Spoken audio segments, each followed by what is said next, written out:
નમસ્કાર મિત્રો, સુપ્રભાત, જય શ્રી કૃષ્ણ। નવા વિડીયો સાથે એક નવી શરૂઆત। મારા દરેક વિડીયોને લાઈક અને શેર કરવા તમારો ખૂબ ખૂબ આભાર। મારી આ ચેનલને સબસ્ક્રાઈબ કરજો, બેલ આઇકન દબાવી દેજો, નવો વિડીયો આવી જાય। ચલો આપણે આજે એક નવા વિષય પર વાત કરીએ કે ભગવાનને આપણે અન્ન કેમ અર્પણ કરીએ છીએ। બધાને ખબર છે કે ભગવાનને અન્ન અર્પણ કરવું, ભગવાનને ભોગ ધરાવવો, આપણે ખાઈએ છીએ એવું ભગવાનને ખવડાવવું બરાબર છે, પરંતુ એના વિશે એક વાત કરીએ તો તમને જાણવા મળશે કે પશ્ચિમના દેશોમાં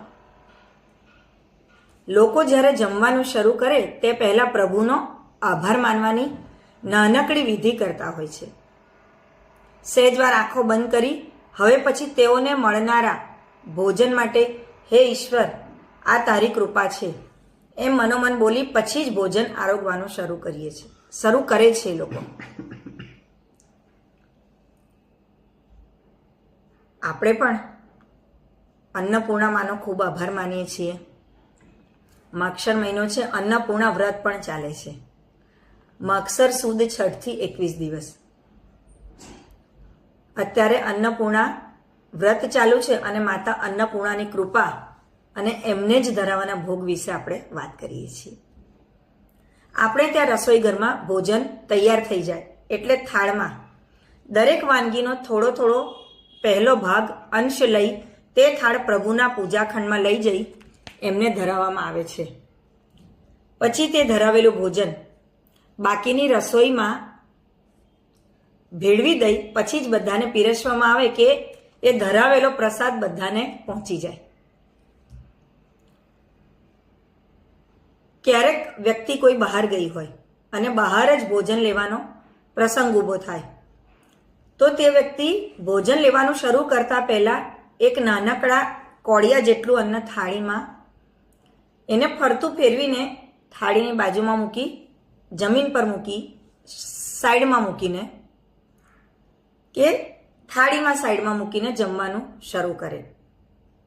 એટલે એણે ભગવાન માટે ગ્રાસ પ્રસાદ કાઢ્યો કહેવાય। આ વિધિ પણ ભગવાનને અન્ન ધરાવવા સમાન જ ગણવામાં આવે છે। ભારતીય પરંપરામાં આમ કરવા પાછળનો હેતુ પરમેશ્વરની શક્તિઓનો ભાવપૂર્વક ઉપકાર માનવાનો છે। પરમેશ્વર સર્વશક્તિમાન, સર્વજ્ઞ, સર્વવ્યાપી અને આખી સૃષ્ટિમાં રહેલા છે। આ આખી સૃષ્ટિમાં એક જ એવા અદ્રશ્ય છતાંય સર્વવ્યાપી સર્વ સ્વરૂપ જેમના થકી આપણને ઠંડી, વરસાદ, તડકો મળે છે, જમીનમાંથી ધનધાન્ય, ફળ ફળાદી મળે છે। આપણે મહેનત કરીને જે મેળવીએ છીએ તે બધું જ એમનું આપેલું છે, એમની દેણ છે। આપણા જીવનને ટકાવી રાખનાર અન્નને આરોગતા પહેલા આપણે એ પરમ તત્વનો આભાર માની પ્રભુ તારું જ છે અને તમને અર્પણ કરીએ છીએ, એનો હું આહાર કરીશ એમ બોલીએ છીએ। આટલી નાનકડી ક્રિયા કરવાથી આપણો અન્ન અને જમવાની ક્રિયા તરફનો સમગ્ર દ્રષ્ટિકોણ બદલાઈ જાય છે। ખાલી ખાવું અને પ્રભુનું નામ લઈને એમને યાદ કરીને એમને ધરાઈને ખાવું એ બે ક્રિયામાં બહુ મોટો ફેર છે મિત્રો। અન્ન તેવું મન, જે વિચારોથી આપણે જેનું બનાવેલું આપણે અન્ન ખાઈશું ને એવું આપણું મન થાય, એવા વિચારો થાય। એ માટે હંમેશા પ્રભુ સ્મરણ કરીને જ અન્ન આરોગવું જોઈએ।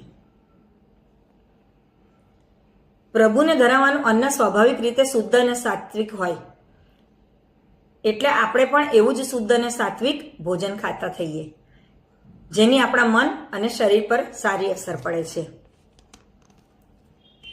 દેવ ઋણ। હવે ઋણની વાત કરીએ મિત્રો તો કેટલાક લોકો જમતા પહેલા થાળી પાસે 5 કોળિયા મૂકી જમવાનું શરૂ કરે। આ ક્રિયા કરવા પાછળનો હેતુ 5 તત્વોને યાદ કરીને એમના ઋણને સ્વીકારી આભાર માનવાનો હોય છે। એ 5 તત્વ આ પ્રકારે છે: દેવ ઋણ, પિતૃ ઋણ, ઋષિ ઋણ, મનુષ્ય ઋણ અને ભૂત ઋણ। તમને નવાઈ લાગશે પણ આજ નવું જાણવા મળશે મિત્રો કે દેવ ઋણ, જેમાં સૂર્ય, ચંદ્ર વગેરેનો સમાવેશ થાય. પિતૃ ઋણ, આપણા પૂર્વજોના વારસા તથા કુટુંબના સંસ્કારોનો સમાવેશ થાય. ઋષિ ઋણ, પેઢીઓ સુધી આપણા ધર્મ અને સંસ્કૃતિનું જતન કરવા માટે આપણા ગુરુજનોનો ઋણ.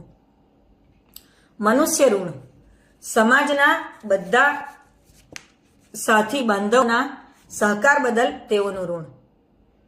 ભૂત ઋણ, મનુષ્ય સિવાય અન્ય જીવો જે આપણી સેવા કરે છે એમના પ્રત્યેનું ઋણ.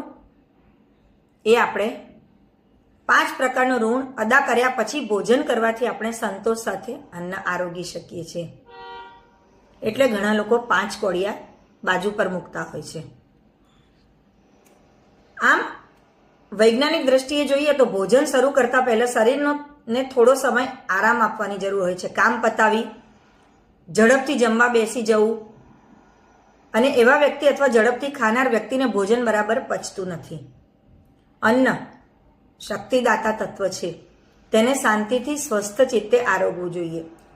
આથી ભોજન પહેલા થોડો સમય શાંતિનો મેળવવા માટે આ પરંપરાનું સર્જન આપણા પૂર્વજોએ કર્યું હશે એવું માનવામાં આવે. કેટલાક સ્થળોએ ભોજન પહેલા નાનકડી પ્રાર્થના પણ કરવામાં આવે છે. આ બધાનો હેતુ શરીર અને મનને ભોજન લેતા પહેલા શાંત અને સ્વસ્થ કરવાનો હોય છે. તો મિત્રો, આ કરી મેં વાત કે ભગવાનનું ભોગ અન્ન કેમ ધરાવવામાં આવે છે. મારા આ વિડીયોને સાંભળવા બદલ, મારી સાથે જોડાઈ રહેવા બદલ આપનો ખૂબ આભાર. નવા વિડીયો સાથે ફરી મળીશું.